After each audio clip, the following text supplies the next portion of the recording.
তোমার আর তোমার বিবি এই দুইজন মেহমানের সাথে যেই কর্মকাণ্ড করেছ, যে আশ্চর্য মেহমানদারি করেছ, তোমাদের এই মেহমানদারি দেখে আল্লাহ তাআলা খুশি হয়ে তোমাদের কর্মকাণ্ডে আল্লাহ হেসে দিয়েছে। আল্লাহ হাসছে তোমাদের কর্মকাণ্ডে, আল্লাহ হাসি দিয়েছে তোমাদের কর্মকাণ্ডে। চিন্তা করেন, মাখলুকের কর্মকাণ্ডে খালেক হাসে। সুবহানাল্লাহ। কার কর্মকাণ্ডে? মাখলুকের কর্মকাণ্ডে খালেক খুশি হয়, খালেক হাসে। কি আশ্চর্য কথা! শুধু তাই নয়, কোরআনের আয়াত আল্লাহ নাজিল করে দিয়েছেন। সূরা হাশরের 9 নম্বর আয়াত আল্লাহ নাজিল করে দেয়। আল্লাহ তাআলা বলেন, ওয়ায়ুসিরুনা আলা আনফুসিহিম ওয়ালাউ কানা বিহিম খাসাসা। সহিহ বুখারীর বর্ণনা, 3798 নম্বর হাদিস। হাদিসের বর্ণনাকারী আবু হুরায়রা রাদিয়াল্লাহু তাআলা আনহু। এই হাদিসটি শুনেন মনোযোগ সহকারে। এই ঘরে মেহমানদারি করার মতো কোনো খাবার আছে কিনা? সব বিবিদের ঘর তালাশ করে তথ্যদাতা, সংবাদদাতা এসে জানাইলেন। আম্মা জান সবাই জবাব দিছে, ফাকুলনা মা ইনদানা ইল্লাল মা। ওগো আল্লাহ নবী, সব আম্মা জানরা জবাব দিছে, কারো ঘরে পানি ছাড়া আর কোনো খাবার নাই। সবার ঘরে শুধু কি আছে? পানি। অতএব মেহমানদারি যে করবে তো কি দিয়ে করবে? আছে সবার ঘরে পানি, সব বিবিদের ঘরে শুধু পানি আছে। রাসূলুল্লাহ সাল্লাল্লাহু আলাইহি সাল্লাম এরপর বললেন, মাইয়াজুম্মু হাযা আও ইউদিফু হাযা। আচ্ছা, তোমাদের মধ্যে কেউ কেউ আছো আমার এই মেহমানকে মেহমানদারি করবা? فقال رجل من الأنصار أنا يا رسول الله। এক আনসারী সাহাবী দাঁড়িয়ে বললেন, হুজুর আমি আছি। মুহাদ্দিসিনে কেরাম পূর্বাপর লক্ষ্য করে বললেন, এই আনসারী সাহাবী দ্বারা উদ্দেশ্য হলো আবু তলহা রাদিয়াল্লাহু তাআলা। কে বলেন তো? আবু তলহা রাদিয়াল্লাহু তাআলা। তো আবু তলহা রাদিয়াল্লাহু তাআলা তিনি বললেন, হুজুর আমি আছি, আমি মেহমানদারি করব। ফানতালাকা বিহি ইলা ইমরাআতিহি ফাকালা আকরিমি দাইফা রাসূলিল্লাহি সাল্লাল্লাহু আলাইহি ওয়াসাল্লাম। মেহমানকে বাসায় নিয়ে গেলেন, স্ত্রীকে গিয়ে বললেন, আকরিমি দাইফা রাসূলিল্লাহি সাল্লাল্লাহু আলাইহি ওয়াসাল্লাম। রাসূলুল্লাহ সাল্লাল্লাহু আলাইহি সাল্লামের মেহমানকে সম্মান করো। বাসায় মেহমান নিয়ে আসছি, এটা সাধারণ মেহমান না, এটা আল্লাহর নবীর মেহমান। যথাযথ খাতিরদারি করতে হবে, মেহমানদারি করতে হবে। বিবি জবাব দিলেন, সর্বনাশ, আপনি কি করলেন? মা ইনদানা ইল্লা কুতু সিবিয়ানি ওয়া ফি রিওয়ায়া ইল্লা কুতু সিবিয়ানিনা ওয়া ফি রিওয়ায়া ইল্লা কুতু সিবিয়ান। সর্বনাশ, আমাদের ঘরে তো বাচ্চাদের খাবার ছাড়া আর কোনো খাবার নাই। আপনি মেহমান নিয়ে আসছেন, আমার খাবারও নাই, আপনার খাবারও নাই, শুধু বাচ্চাদের জন্য কিছু আছে, এটা বাচ্চাদেরকে খাওয়াইলে শেষ। সাহাবী স্ত্রীকে বললেন, তুমি মন দিয়ে শোনো। 3টা কথা বললেন স্ত্রীকে। 1 নাম্বার, হাইয়ি তামাক, বাচ্চাদের খাবারটাই তৈরি করো, এটাই মেহমানকে দিব। 2 নাম্বার, নাউবিমি সিবিয়ানা, বাচ্চাদেরকে ঘুম পাড়ায় দাও, যেমনে পারো ঘুম পাড়াও। 3 নাম্বার, আতফি সিরাজা, বাতিটা নিভায়া দিবা। 1 নাম্বার, এই খাবারই প্রস্তুত করো। 2, বাচ্চাদেরকে ঘুম পাড়াও। 3, বাতি নিভায়া দিবা। বাতি নিবানোর আবার পদ্ধতি আছে। এই বাতিটা জ্বলা অবস্থায় থাকবে, তুমি কেন জানি এটারে ঠিক করতে চাইবা, আর ওই ঠিক করতে গিয়ে এটারে তুমি নিভায়া দিবা, কিন্তু বারবার তুমি এটারে জ্বালাইতে চাইবা, জ্বলবে না। যতক্ষণ মেহমানের খাবার না শেষ হবে ততক্ষণ যেন বাতি না জ্বলে, খালি তুমি ঠিকই করতে থাকবা। এটা স্ত্রীকে বললেন। তা হাদিসের ভাষ্য হলো, সুম্মা কামাত কান্নাহা তাসলুহু সিরাজাহা। স্ত্রী বাতি ঠিক করার বাহানা করে বাতিটাকে ঠিক করতে গিয়ে ফাআতহু, বাতি নিভায়া দিছে। হাইয়া আতআমাহা ওয়া নাওয়ামাত সিবিয়ানাহা ওয়া আতফাআত সিরাজাহা। খাবার প্রস্তুত করছে, বাচ্চাদেরকে ঘুম পাড়াইছে, আর কৌশলে বাতিও নিভাইয়া দিছে। ফাজাআলা ইউরিয়ানিহি আন্নাহুমা ইয়াকুলান। ওই দুইজন অভিনয় করে দেখাইতেছে তারাও খাইতেছে। মেহমান সাহেব আপনিও খান, আমি আর আমার বিবিও খাইতেছি, এরকম অভিনয় করে দেখাইতেছে। আসলে টোটাল খাইতেছে একজন, ঘরের যিনি কর্তা তিনিও না খেয়ে আস, তার স্ত্রীও না খাওয়া, বাচ্চাগুলাও না খেয়ে ঘুমাইতেছে, শুধু মেহমান খাইতেছে। আর এই দুই মেজবান অভিনয় করতেছে আমরাও খাইতেছি। আসলে তো অন্ধকার, খালি ঠিক করতে চাইতেছে, আরে বাতিটা জ্বলে না, খা। মেহমান খাইতেছে, কত কষ্ট হইতেছে, এগুলা করতে করতে মেহমানের খানা শেষ। ফালাম্মা আসবাহা গাদা ইলা রাসূলিল্লাহি সাল্লাল্লাহু আলাইহি ওয়াসাল্লাম। সাহাবী সকালবেলা আল্লাহর নবীর কাছে যায়, যাওয়ার পর নবী বললেন, লাকাদ আজিবাল্লাহ ওয়া ফি রিওয়ায়াতিন উখরা দাহিকাল্লাহুল লাইলাতা মিন সানিইকুমা বিদাইফিকুমাল লাইলা। তুমি আর তোমার বিবি গত রাতে কি করছো? তোমার আর তোমার বিবি এই দুইজন মেহমানের সাথে যেই কর্মকাণ্ড করেছ, যে আশ্চর্য মেহমানদারি করেছ, তোমাদের এই মেহমানদারি দেখে আল্লাহ তাআলা খুশি হয়ে তোমাদের কর্মকাণ্ডে আল্লাহ হেসে দিয়েছে। আল্লাহ হাসছে তোমাদের কর্মকাণ্ডে, আল্লাহ হাসি দিয়েছে তোমাদের কর্মকাণ্ডে। চিন্তা করেন, মাখলুকের কর্মকাণ্ডে খালেক হাসে। সুবহানাল্লাহ। কার কর্মকাণ্ডে? মাখলুকের কর্মকাণ্ডে খালেক খুশি হয়, খালেক হাসে। কি আশ্চর্য কথা! শুধু তাই নয়, কোরআনের আয়াত আল্লাহ নাজিল করে দিয়েছেন। সূরা হাশরের 9 নম্বর আয়াত আল্লাহ নাজিল করে দেয়। আল্লাহ তাআলা বলেন, ওয়ায়ুসিরুনা আলা আনফুসিহিম ওয়ালাউ কানা বিহিম খাসাসা। সাহাবায়ে কেরামের অভ্যাস হলো এই, নিজেদের প্রয়োজন থাকা সত্ত্বেও তারা অন্যদেরকে নিজেদের উপর প্রাধান্য দেয়। এটা হলো সাহাবায়ে কেরামের অভ্যাস। আর এই অভ্যাসের প্রশংসা করে আল্লাহ কোরআনে আয়াত নাজিল করে দিয়েছে। এই গেল সাহাবায়ে কেরামের মেহমানদারির একটা দৃষ্টান্ত। আর একটা দৃষ্টান্ত দিই আমরা। ইবনে আবি দুনিয়া অনেক বড় একজন আল্লাহওয়ালা, অনেক বড় একজন মুহাদ্দিস। তার কিতাবের 20 নম্বর হাদিস মুহাম্মদ ইবনে সিরিন রহমতুল্লাহি আলাইহি থেকে বর্ণনা। তিনি বলেন, কানা আহলুস সুফফাতি ইদা আমসাও। আহলুস সুফফা মানে নবীজি সাল্লাল্লাহু আলাইহি সাল্লামের মদিনায় প্রতিষ্ঠিত মাদ্রাসা, মাদ্রাসাতুস সুফফার ছাত্রদেরকে বলা হয় আহলুস সুফফা অথবা আসহাবুস সুফফা।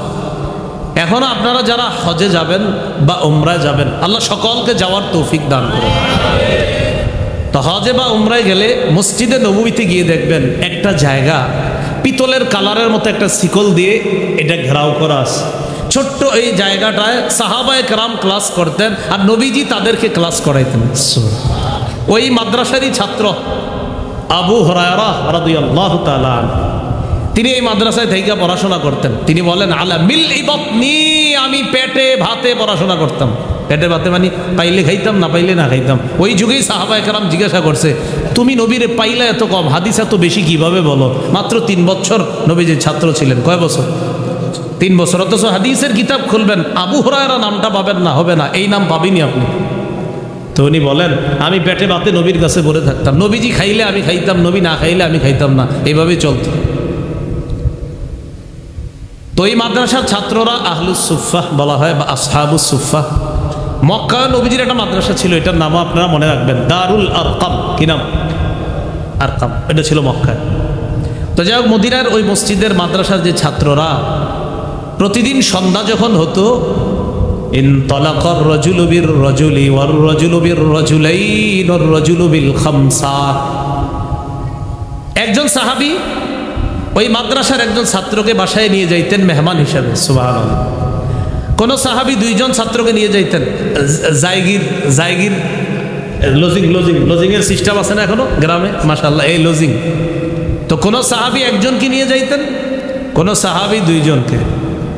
আর রাজুলু বিল খামসা, কোন সাহাবী 5 জনকে মেহমান হিসাবে নিয়ে যাইতেন।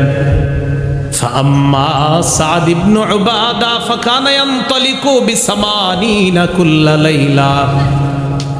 নবীর সাহাবী সাদ ইবনে উবাদা প্রতি রাতে একজন, দুইজন, পাঁচজন, সাতজন না, 80 জন সাহাবীর মেহমানদারি করতেন। কয়জন? 80 জন সাহাবীর মেহমানদারি। এরও মাঝে মাঝে মাদ্রাসায় সব ছাত্র মেহমানদারি করবে, বলেন ইনশাআল্লাহ। একা একা মেহমানদারি করবে না, মানে করে, অনেকেই করে একা। হুজুর আজকে দুপুরে আমি খাওয়াবো, এরকম পুরো মাদ্রাসায় খাওয়ায়। তো এটা মেহমানদারি মহব্বতের সাথে করবেন, যে আল্লাহ রসুলের মেহমান, এরা নবীর ঘরের মেহমান। এই চিন্তা, এই মানসিকতায় মহব্বত, মায়া, দর্দ নিয়ে মেহমানদারি করবেন। আল্লাহ আমাদের সকলকে কথাগুলা বোঝার তৌফিক দান করেন। আরেকটা দৃষ্টান্ত নেই, যেই খাবারে মেহমান বেশি হয় এই খাবার আল্লাহর কাছে সবচেয়ে প্রিয়। সুবহানাল্লাহ। ওই ইবনে আবিদ দুনিয়া তার ওই কিতাবের 49 নম্বর হাদিসে আছে, عن عبد الله بن عمر رضي الله تعالى عنهما قال أحب الطعام إلى الله ما كثرت عليه الأيدي। আল্লাহ তাআলার কাছে ওই খাবার সবচেয়ে পছন্দের যে খাবারের মধ্যে বেশি হাত পড়ে, অর্থাৎ যে খাবারের মধ্যে মেহমান বেশি হয়, ওই খাবার আল্লাহর কাছে সবচেয়ে পছন্দের হয়ে যায়। এই হলো সাহাবায়ে কেরামের মেহমানদারির কিছু বয়ান শুনলাম আমরা। আমাদের আলোচ্য বিষয়ের মোট কয়টা ছিল অংশ? 8টা। এগুলো 3 নম্বর অংশ। চতুর্থ, মেহমানদারির গুরুত্ব। এই ব্যাপারে আমরা কয়েকটা বর্ণনা শুনি, খুব মনোযোগ দিব আমরা। মেহমানদারির গুরুত্ব সম্পর্কে আপনাদের সামনে 5টি হাদিস পেশ করি। সহিহ বুখারীর বর্ণনা, 6475 নম্বর হাদিসের বর্ণনা। এই হাদিসের মধ্যে আছে, قال رسول الله صلى الله عليه وسلم من كان يؤمن بالله واليوم الآخر فلا يؤذي جاره। যে আল্লাহ বিশ্বাস করে, আখিরাত বিশ্বাস করে, সে যেন প্রতিবেশীকে কষ্ট না দেয়। ومن كان يؤمن بالله واليوم الآخر فليقل خيرا أو ليصمت। যে ব্যক্তি আল্লাহ বিশ্বাস করে, আখিরাত বিশ্বাস করে, সে বললে ভালো কথা বলবে, অথবা যেন সে চুপ থাকে। ومن كان يؤمن بالله واليوم الآخر فليكرم ضيفه। যে ব্যক্তি আল্লাহ বিশ্বাস করে, আখিরাত বিশ্বাস করে, সে যেন মেহমানকে সম্মান করে। হাদিস দ্বারা বোঝা যায় মেহমানদারিকে প্রাধান্য দেওয়া, গুরুত্ব দেওয়া, মেহমানকে সম্মান করা ঈমানের আলামত।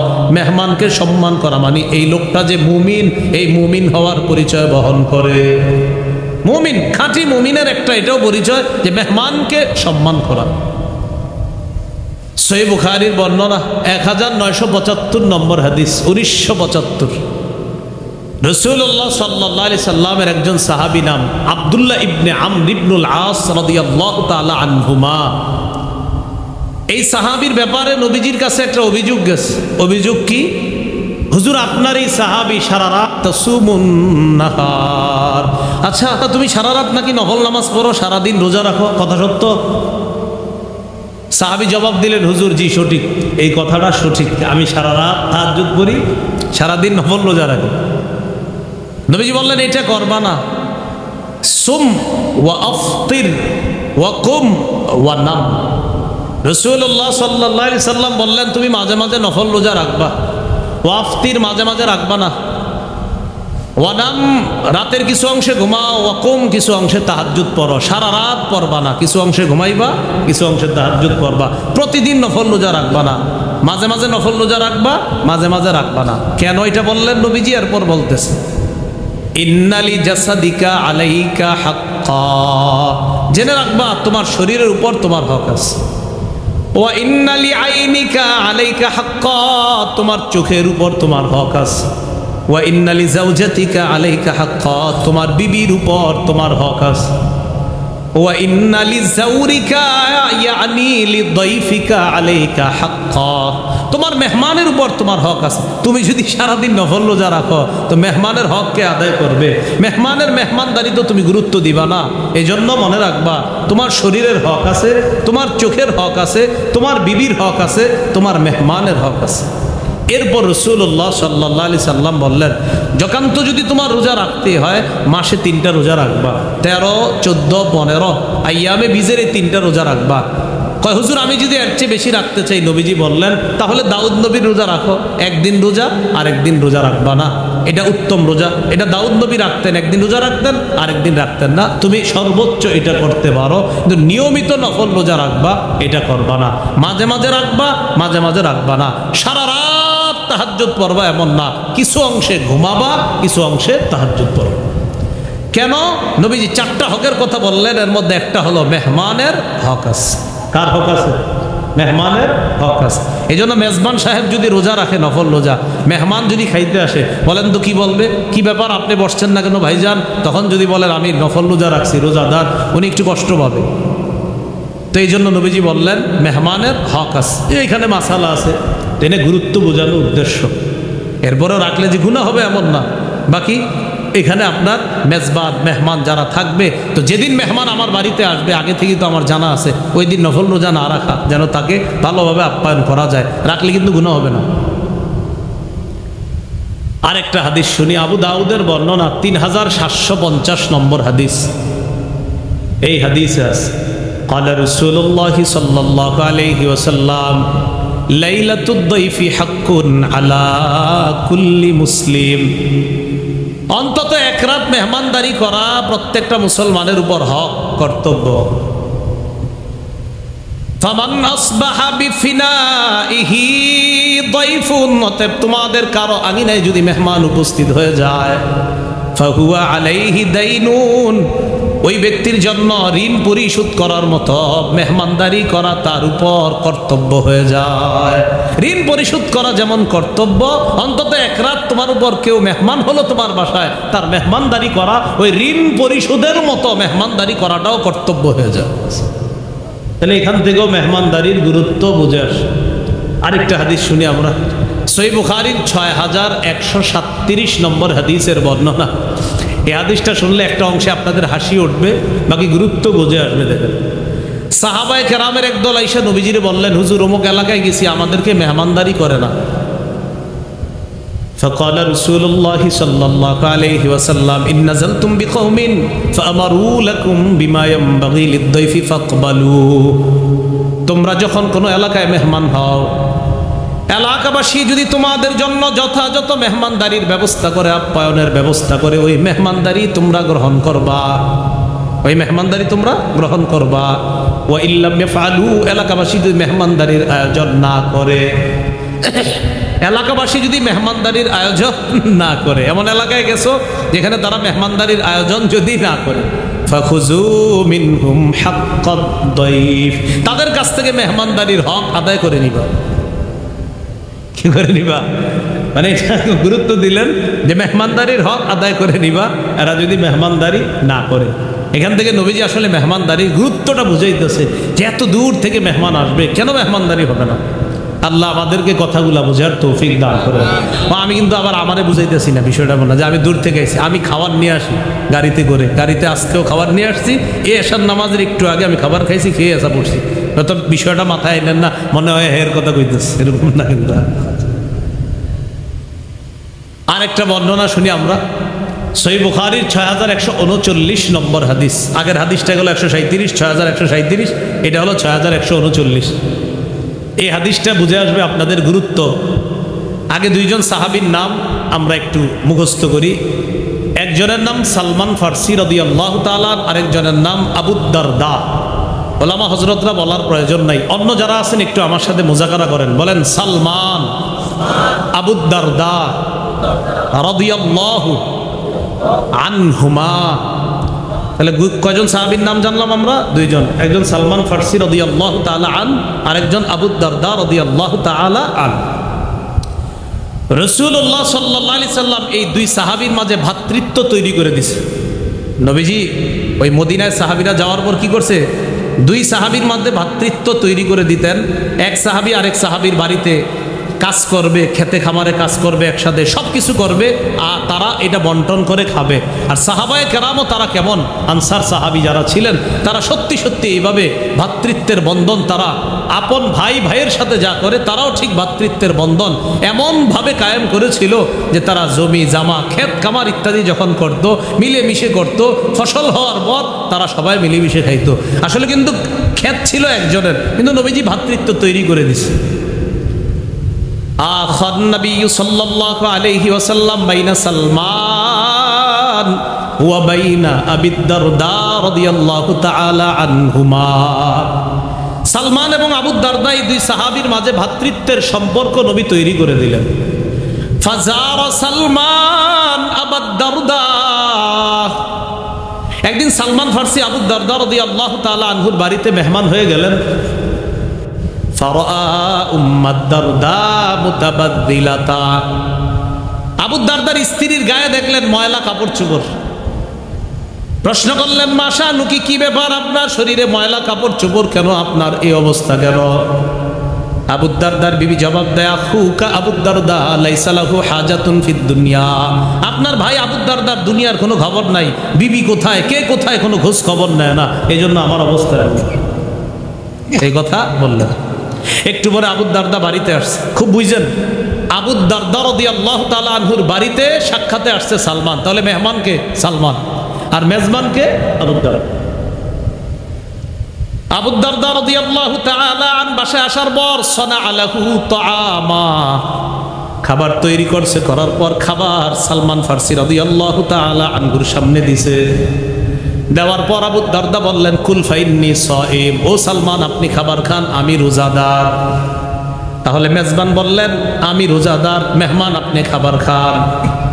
সালমান জবাব দিলেন, মা আনা বিআকিলিন হাত্তা তাআকুলা, তুমি না খাওয়া পর্যন্ত আমি খাবো না। মেজবান কয় খান, আমি রোজাদার, মেহমান কয় তুমি না খাইলে আমি খাবো না। তাহলে মেজবান রোজাদার, আর মেহমান রে বলতেছে খাও, মেহমান কয় না, তুমি না খাইলে আমি খাবো না। উপায় না দেখে আবু দারদা রোজা ভাঙলেন, নফল রোজা খাওয়ায় সারছে। তাহলে আবু দারদা মেজবান নফল রোজা রাখছিল, উনি খাইলেন, সালমানও খাইলেন। খাওয়ার পর যাই হোক দিন কেটে গেল, এবার রাতে শোয়ার পালা। আবু দারদা রাদিয়াল্লাহু তাআলা যখন রাত হইল, ফালাম্মা কানাল লাইল যাহাবা ইয়াকুম, রাত যখন হয় নামাজের মধ্যে দাঁড়ায় গেছে আবু দারদা। স্ত্রী কোথায়, কে কোথায়, কোনো খবর নাই, নামাজে দাঁড়ায় গেছে। সালমান ডাক দিয়ে বললেন, নাম, এ ঘুমান। আবু দারদাকে বললেন ঘুমান, পরে ঘুমাইছে। একটু ঘুমানোর পর আবার দাঁড়াইছে, দাঁড়ানোর পর আবার নফল নামাজে দাঁড়াবে। সালমান ডাক দিয়ে বললেন, নাম। আরে ঘুমান, এই নাম মানে কিন্তু এটা আপনার বোনের কোনো বাংলা না, এটা নাম, এটা কিন্তু আরবি, ওয়াদ মুজাক্কার, হাজেরের সিগা, আমরের সিগা। তো নাম, এই নাম মানি ঘুমান, নাম অর্থ কি ঘুমান। একবার দাঁড়াইছে নামাজে কয় ঘুমান, আবার দাঁড়াইছে কয় ঘুমান। তাহলে দিনের বেলা নফল রোজা রাখছিল, ভাঙাইছে, আর রাতের বেলা নামাজে দাঁড়াইছিল, মানে নিয়ত ছিল সারা রাত নামাজে কাটাই দিবে, কয় ঘুমান, আবার দাঁড়াইছে কয় ঘুমান। ফালাম্মা কানা আখিরুল লাইল, এইভাবে রাত যখন শেষ রাত হয়, দুই সাহাবী তারা কি করলেন, সাল্লায়া, শেষ রাতে দুজন তাহাজ্জুদ পড়লেন। সকাল যখন হয় আবু দারদা আল্লাহর নবীর কাছে গেলেন। বুঝে থাকলে বলেন আবু দারদা মেজবান নাকি মেহমান? মেজবান। আবু দারদা রাদিয়াল্লাহু তাআলা নবীর কাছে গিয়ে বললেন, যাকারা যালিকালা, পুরা ঘটনা বিস্তারিত শোনাইলেন, ইয়া রাসূলুল্লাহ, আমি তো দিনের বেলা নফল রোজা রাখি, সালমান আমারে নফল রোজা রাখতে দেয় নাই। রাতের বেলা আমি সারা রাত নামাজে ইবাদতের মধ্যে কাটায়া দেই, সালমান রাতের বেলা আজকে সারা রাত নামাজ পড়তে দেয় নাই, রাতের শেষ অংশে আমাকে নামাজ পড়তে দিয়েছে। নবীজি বললেন, সাদাকা সালমান। সালমান কি বলছে তোমারে? কয় সালমান আমারে বলছে এরকম সারা রাত না পড়ে কিছু অংশে নামাজ পড়তে, আর আমারে বলছে ডেলি এরকম রোজা না রাখা, মাঝে মাঝে নফল রোজা রাখতে। নবীজি বললেন, সাদাকা সালমান, সালমান সত্য কথা বলছে। হাদিসের গুরুত্ব বুঝে আসে যেই অংশটা, এটা হলো মেহমানের সম্মানে মেজবান নফল রোজা পর্যন্ত ভেঙে ফেলতে হয়েছে। এই মেহমানের গুরুত্ব বোঝার জন্য আমরা এই হাদিসটা নিতে পারি। এইগুলো আজকে আমাদের আলোচ্য বিষয়ের আলোচনার 4 নাম্বার আলোচনা। মনে আছে না? মেহমানদারি বিষয়ে কয়টা আলোচনা জানবো আমরা? 8টা।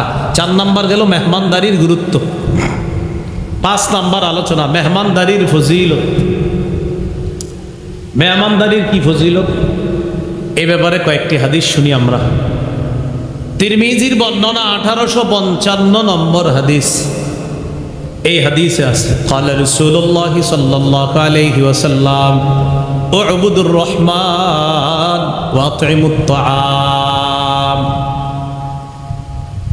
ওয়া আফশুস সালাম তাদখুলুল জান্নাতা বিসালাম। আল্লাহ নবী বলেন তিনটা আমল করবা, উ'বুদুর রহমান, রহমানের ইবাদত করবা। 2 নাম্বার আত'ইমুত তাআম, খাবার খাওয়াও, মেহমানদারি করো। 3 নাম্বার আফশুস সালাম, সালামের ব্যাপক প্রচার ঘটাও। তাদখুলুল জান্নাতা বিসালাম, নিরাপদে জান্নাতের মেহমান হয়ে যাও। ইবাদত করো, মেহমানদারি করো, সালামের ব্যাপক প্রচার প্রসার ঘটাও, নিরাপদে জান্নাতে প্রবেশ করো। তাহলে আমরা কি শিখলাম ফজিলতে? মেহমানদারি করা জান্নাতে যাওয়ার কারণ। আরেকটা ফজিলত জানি আমরা, মেহমানদারি করলে জান্নাতের অনিদ্য সুন্দর বালা খানার মালিক পাওয়া যায়। সুবহানাল্লাহ। তিরমিজির বর্ণনা 2527 নম্বর হাদিস, 2527 নম্বর হাদিস। এই হাদিসে আছে قال رسول الله صلى الله عليه وسلم, আল্লাহ নবী বলেন, ইন্না ফিল জান্নাতি লা গুরাফা ইউরা বুতুনুহা মিন যুহুরিহা ওয়া যুহুরুহা মিন বুতুনিহা। জান্নাতের কিছু বালাখানা আছে এমন, যেই বালাখানার সৌন্দর্য ভিতরের সৌন্দর্য বাহির থেকে, আর বাহিরের সৌন্দর্য ভিতর থেকে দেখা যায়। বিদেশের কিছু বাড়ির এই সৌন্দর্য দেখবেন আর বলবেন আল্লাহ এত সুন্দর। তো দুনিয়ার বাড়ি যদি আপনার এত সুন্দর লাগে, আল্লাহর জান্নাতের সেই রাজপ্রাসাদ বালাখানা কত সুন্দর হবে। নবীজি এই সুন্দর বালাখানার কথা বলার পর এক গ্রাম্য ব্যক্তি দাঁড়িয়ে বললেন, লিমান হিয়া ইয়া রাসূলুল্লাহ, এত সুন্দর বালাখানা কাদের জন্য প্রস্তুত করে রাখছে আল্লাহ? নবীজি বললেন, 4 গুণওয়ালা মানুষের জন্য। কয় গুণ? 1 নাম্বার লিমান আতাবাল কালাম, যারা সুন্দরভাবে কথা বলবে, উত্তম কথা বলবে 1 নাম্বার। 2 নাম্বার আতামাত তাআম, যারা মেহমানদারি করে। 3 নাম্বার আদামাস সিয়াম, যারা মাঝে মাঝে নফল রোজা রাখে, প্রায় সময় নফল রোজা রাখে। 4 নাম্বার সাল্লা বিল্লাইলি ওয়ান নাসু নিয়াম, মানুষ যখন রাতের বেলা ঘুমায় তারা রাতের বেলা তাহাজ্জুদের নামাজে দাঁড়ায় যায়। 1 নাম্বার উত্তম কথা বলে, 2 নাম্বার মেহমানদারি করে, 3 নাম্বার প্রায় সময় নফল রোজা রাখে, 4 নাম্বার মানুষ যখন রাতের বেলা ঘুমায় এই মানুষগুলা তাহাজ্জুদের নামাজে দাঁড়ায় যায়। আল্লাহ তাআলা তাদের জন্য জান্নাতের ওই সুন্দর বালাখানা প্রস্তুত করে রাখছে। সুন্দর বালাখানা তাদের জন্য। এই গেল মেহমানদারির আরেকটা ফজিলত। মেহমানদারির আরেকটা ফজিলত, মনে করেন এটা দস্তরখানা। এটা কি? এই যে দস্তরখানা বিছাইলাম, এই দস্তরখানা যতক্ষণ বিছানো থাকবে, মন দিয়ে শোনেন, হাদিসের একটা কিতাব আছে, নাম তাবারানী মুআজামুল আওসাত, 4729 নম্বর হাদিস। قال رسول الله صلى الله عليه وسلم, لا تزال الملائكة تصلي على أحدكم ما دامت مائدته موضوعا بين يديه حتى يرفعا। যতক্ষণ মেহমানের সামনে দস্তরখান বিছানো থাকে আর যতক্ষণ মেহমানদারি চলতে থাকে, ওই মেজবানের জন্য আল্লাহর ফেরেশতারা আল্লাহর কাছে ততক্ষণ দোয়া করতে থাকে। তাহলে যতক্ষণ দস্তরখান বিছানো থাকে, মেহমানদারি চলে, ততক্ষণ ফেরেশতারা দোয়া করে। আপনারা আবার কিন্তু দস্তরখানটা বিছিয়ে রেখেন না সারাদিন, যে মেহমান যাওয়ার পরেও সারা রাত বিছিয়ে রাখলেন, এরকম না কিন্তু বিষয়টা।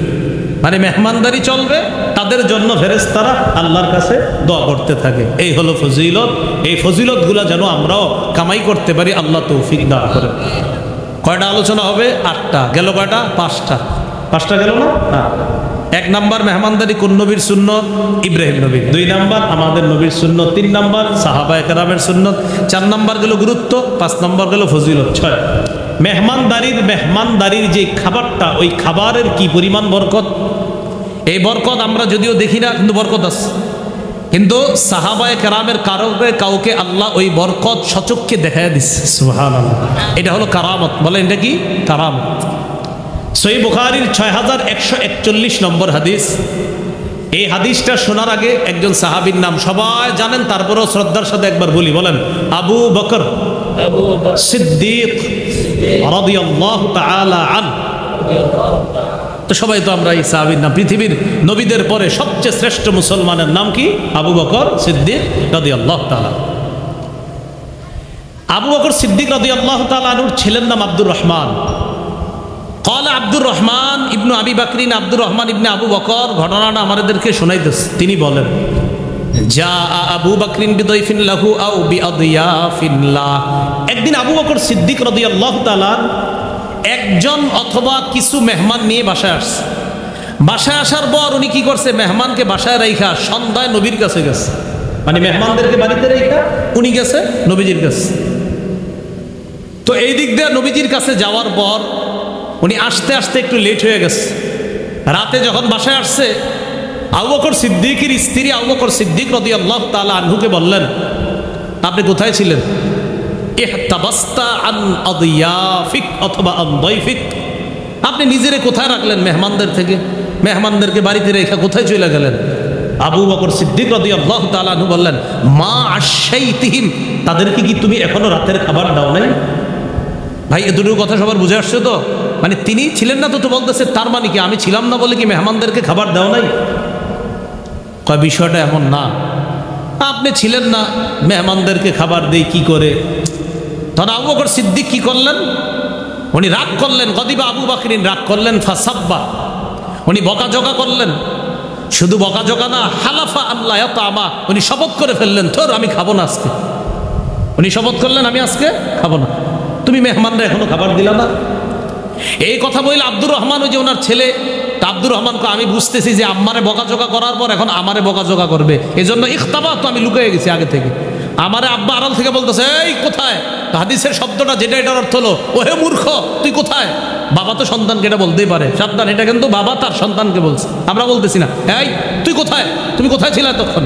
একজন বাবা তার শাইখুল হাদিস ছেলেরও এই কথা বলতে পারে, এটা কোনো সমস্যা না। বাবা সন্তানকে এটা বলতে পারে, হ্যাঁ বুঝো না কিচ্ছু, মূর্খ কোথাকার, এটা বাবা সন্তানকে বলতে পারে, সমস্যা না। তো আবু বকর সিদ্দিক রাদিয়াল্লাহু তাআলা ছেলেরা বলতেছে, তুমি কোথায়? তো আমি জানি যে আব্বা এখন আমার উপর রাগ করবে, এই যে আগে থেকে লুকিয়ে রয়েছি আমি।